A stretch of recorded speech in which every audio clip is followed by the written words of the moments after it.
সুপ্রভাত বন্ধুরা, আশা করি আপনারা সবাই ভালো আছেন। আমিও ভালো আছি।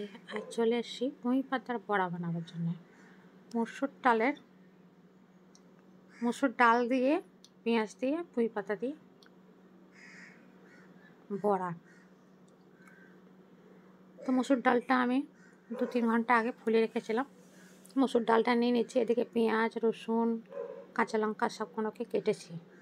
তবে কাঁচা লঙ্কাটা গোটাই দেবো ভেবেছিলাম, পরে মনে হলো যে কারোর মুখে পড়লে ঝাল লাগবে, সেই জন্য লঙ্কা, আদা আর রসুন মসুর ডালের মধ্যে মিলিয়ে পিষে নিচ্ছি ফাইন পেস্ট।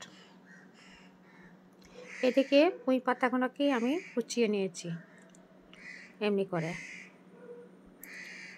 দিয়ে দিচ্ছি এতে এবার পেঁয়াজ কুচিটা একটু বেশি দিয়েছি, যেহেতু পেঁয়াজির মতনই বানাচ্ছি। পেঁয়াজ আর পুঁই পাতা দিয়ে, মসুর ডাল দিয়ে পেঁয়াজি। এবার মশলা দিচ্ছি কিছুটা হলুদ গুঁড়ো, জিরে গুঁড়ো, ধনে গুঁড়ো আর পরিমাণ মতো নুন দিয়ে এই মসুর ডাল পেশাটা এর মধ্যে দিয়ে দিলাম। এবার দিয়ে দেবো এতে একটুখানি গোটা মসুর ডাল, যে ফোলানো আছে মসুর ডাল তার থেকে একটু রেখে দিয়েছি আমি, সেই ফোলানো মসুর ডাল একটু দিয়ে দিচ্ছি এতে। দিয়ে এটাকে ভালো করে চটকে মেখে নিতে হবে, যতক্ষণ না ভালো করে মাখা হচ্ছে। আর কিছুক্ষণ রেস্টে দিয়ে দেবো, যেহেতু নুন দিয়েছি এর থেকে জল ছাড়বে। জল ছাড়লে পরেই এটা ভালো করে মাখা হবে। তো যারা নতুন দেখছেন প্লিজ একটা সাবস্ক্রাইব করে আমার পাশে থাকবেন বন্ধু হয়ে। আর ভিডিওটা যদি ভালো লাগে তো লাইক আর শেয়ার করে দেবেন, কমেন্ট করতে ভুলবেন না। দেখুন মসুর ডালটাকে পেঁয়াজ পুঁই পাতার সঙ্গে খুব ভালো করে মেখে নিচ্ছি এমনি করে। এবার দিয়ে দেবো এটাকে কিছুক্ষণ রেস্ট, 10 মিনিটও না, তার থেকে একটু কমই দেবো।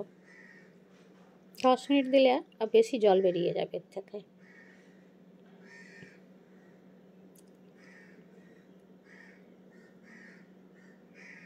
দেখুন ভালো করে মাখেছি এটাকে।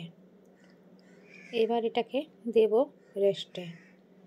ফিরে এসেছি, এদিকে কড়া বসিয়ে সর্ষের তেল দিয়ে দিয়েছি বড়া ভাজবার জন্যে।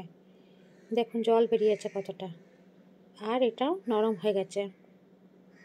এবার একটুখানি চটকে ভালো করে মেখে নিচ্ছি আর ছোট ছোট বড়া বানিয়ে নিচ্ছি। এই বড়া গরম ভাতেতে বা বিকেলে চায়েতে, মুড়িতে বেশ ভালো লাগে খেতে। যেহেতু গোটা মসুর ডাল এতে দিয়েছি, ওগুলো মুখে লাগলেই কুটকুট করবে, বেশ ভাল লাগে খেতে। এমনি করে একবার মসুর ডালের পুঁই পাতা পেঁয়াজ দিয়ে পেঁয়াজি বানাতে পারেন। একদিকটা ভাজা হয়ে গেছে, গ্যাসের আঁচটা একদম মিডিয়াম রাখবেন, হাইতে পুড়ে যাবে। তো প্রথমে আমার লোতে ছিল, বেশ ভালো করে ভাজা হয়েছে, তবে মিডিয়ামে করে নিয়েছিলাম। এবার দেখুন খুব ভালো করে লাল লাল করে ভাজা হয়েছে। এবার উল্টে পাল্টে সবক্ষণ আমি ভেজে নেব। তো এমনি করে একবার পুঁই পাতার বড়া বানিয়ে খেতে পারেন। পুঁই পাতার বড়া আবার গোটা গোটাও হয়, ওটাও বেশ ভাল লাগে। ওই ভিডিওটা আমি দিয়েছি একবার। এবার সবগুলোকে তেল থেকে ছেঁকে নিচ্ছি, একটা ছিদ্র বাসনে রাখছি চালনিতে, যাতে তেল যা বা থাকে সেগুলো সব বেরিয়ে যায়। আমি এটা গরম ভাতে খাবো। আবারও দিয়ে দিচ্ছি কিছুটা ভাজতে।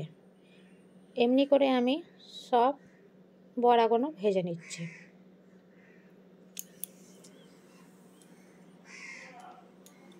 তো আপনাদের এই পর্যন্ত ভিডিওটা দেখেছেন, তো কেমন লাগলো জানাবেন বন্ধু।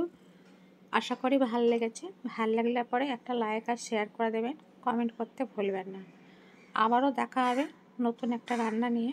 আপনারা ভালো থাকবেন, সুস্থ থাকবেন। এতক্ষণ ভিডিওতে জড়িয়ে থাকবার জন্যে অনেক অনেক ধন্যবাদ।